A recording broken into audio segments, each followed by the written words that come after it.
Salut, c'est Thierry. 18e jour, nous sommes aux 3/4 du calendrier de l'Avent Numéricoach. Je te présente aujourd'hui une formule de la famille TeX, la fonction concatenate ou concateneur en français. Cette fonction te permet de joindre les chaînes les unes aux autres. C'est parti pour la démo, bon tuto.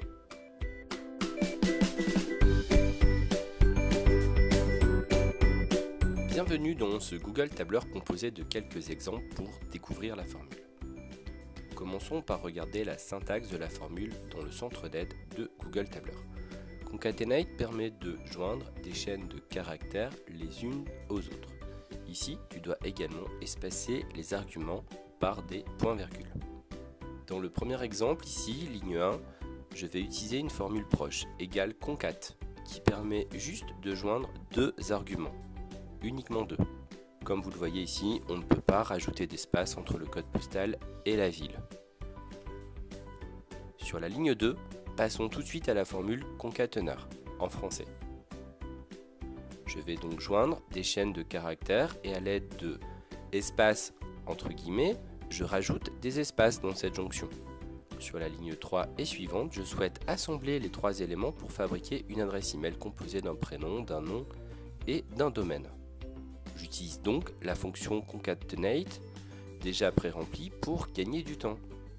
Il ne faut pas oublier de mettre les champs texte que vous rajoutez, comme arrobas et point entre guillemets, car ce sont des valeurs texte.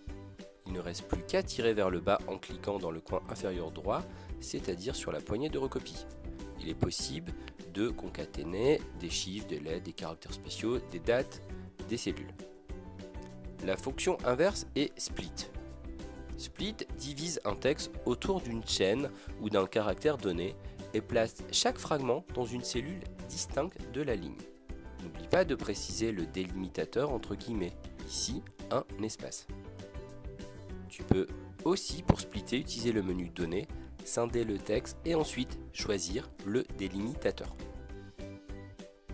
Voilà, assembler des chaînes de caractères dans Google Sheets ne te présente plus de difficultés. En attendant le tuto de demain sur la protection des classeurs avec Cyril, abonne-toi à la chaîne Numéricoach sur YouTube, like la page Facebook et dirige-toi sur le blog thierryvanhoff.com pour recevoir chaque lundi des tips and tricks sur la suite Google.